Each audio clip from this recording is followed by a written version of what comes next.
Hello friends, मैं शारदानंद आप सबको जागरण जोश की तरफ से इस करंट अफेयर्स वीडियो में स्वागत करता हूं। हम लोग इस करंट अफेयर्स वीडियो में देखेंगे कि पिछले सप्ताह के कुछ मुख्य करंट अफेयर्स क्या रहे हैं और उसमें कुछ एक टॉपिक पे हम लोग डिटेल एनालिटिकल अप्रोच के साथ भी बात करेंगे। तो आइए देखते हैं पिछले सप्ताह के कुछ मुख्य करंट अफेयर्स क्या क्या रहे हैं। भारत सरकार ने चीन से आयातित टेम्पर्ड ग्लास पे आयात शुल्क बढ़ा दिए हैं। इससे यहाँ के लोकल मैन्युफैक्चरर को सहायता होने की संभावना है।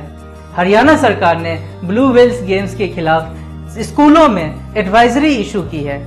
इन एडवाइजरी के थ्रू बच्चों को ब्लू व्हेल्स गेम्स के होने वाले खतरों के बारे में बताना है। वेन रूनी ने अंतर्राष्ट्रीय फुटबॉल से संन्यास लेने की घोषणा की है। इससे पहले वेन रूनी 119 फुटबॉल मैच खेल चुके हैं, जिसमें उन्होंने 53 गोल दागे हैं। नंदन नीलेकानी ने इन्फोसिस के कार्यकारी सीईओ का पद संभाला है। यह पद विशाल सिक्का के इस्तीफे के बाद खाली हो गई थी। इस वीक में हालांकि बहुत सारे टॉपिक चर्चा में रहे हैं, लेकिन उसमें एक टॉपिक जो सबसे अधिक चर्चा में रहा है वो है निजता का अधिकार, यानी राइट टू प्राइवेसी। तो आइए हम देखते हैं कि ये राइट टू प्राइवेसी क्या है और ये चर्चा में क्यों बना हुआ है। सुप्रीम कोर्ट ने हाल ही में अपने एक फैसले में राइट टू प्राइवेसी को फंडामेंटल एक्ट के अंदर माना है। इस फंडामेंटल एक्ट को संविधान के धारा 21 के अंदर बताया गया है। इस फंडामेंटल राइट के तहत भारतीय नागरिक को उनका जीवन जीने का और दैहिक स्वतंत्रता का पूरा अधिकार है, जिसे सुप्रीम कोर्ट ने मेनका गांधी वाद में भी बताया है। और ये उसी के अंतर्गत निजता के अधिकार को अब बताया गया है। निजता आखिर होती क्या है? हालांकि सुप्रीम कोर्ट ने इसे किसी भी तरह से परिभाषित करने से मना कर दिया, जैसा कि उन्होंने केशवानंद भारती केस में भी संविधान का एक आधारभूत ढांचा क्या होना चाहिए इसको परिभाषित करने से मना कर दिया था, क्योंकि किसी की भी परिभाषा गढ़ देने से उसकी सीमाएं कम हो जाती है।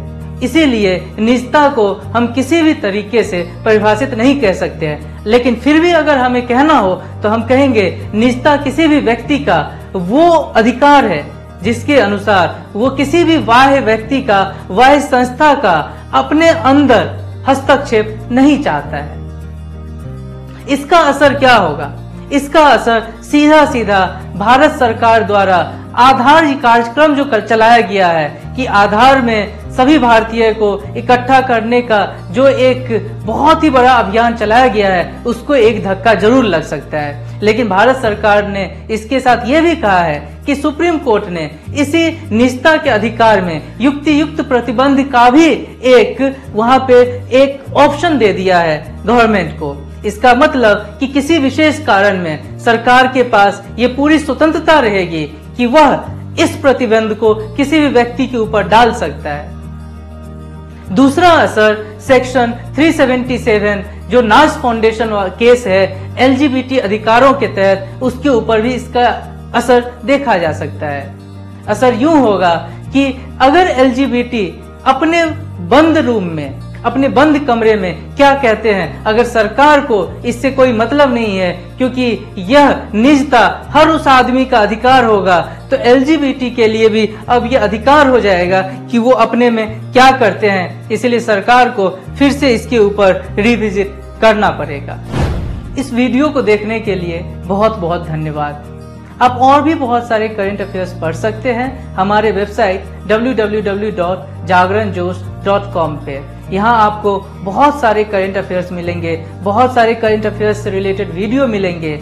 हम आशा करते हैं कि आपको ये वीडियो पसंद आई होगी। इसे लाइक करें, शेयर करें, सब्सक्राइब करें।